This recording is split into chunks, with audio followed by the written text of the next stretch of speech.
ارشاد نبوی: جنت میں ایک دروازہ ہے جس کا نام ریان ہے، اس دروازے سے صرف روزہ دار ہی داخل ہو سکتے ہیں اور کوئی نہیں۔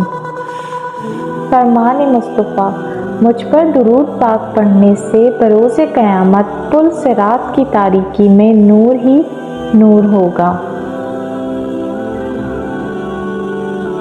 رسول اللہ صلی اللہ علیہ وآلہ وسلم نے فرمایا، جو شخص مجھے زبان اور شرمگاہ کی حفاظت کی ضمانت دے دے تو میں اسے جنت کی ضمانت دیتا ہوں۔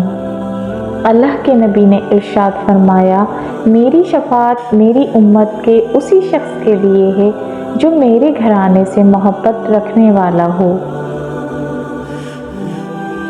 رسول اللہ صلی اللہ علیہ وآلہ وسلم نے فرمایا، میں اللہ سے امید رکھتا ہوں کہ عاشورے کے دن کا روزہ 1 سال کے پہلے گناہ مٹا دے گا۔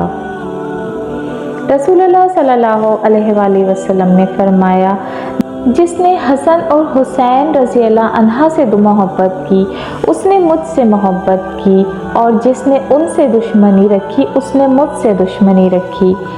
فرمان نبی صلی اللہ علیہ وآلہ وسلم: بکری کی عزت کرو اور اس سے مٹی جھاڑو کیونکہ وہ جنتی جانور ہے۔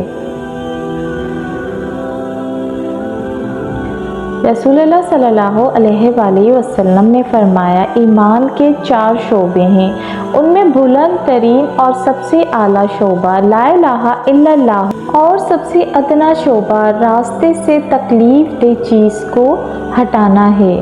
رسول اللہ صلی اللہ علیہ وآلہ وسلم نے فرمایا، آدمی کی بہترین خوراک وہ ہے جو وہ اپنی محنت سے کما کر خود کھائے۔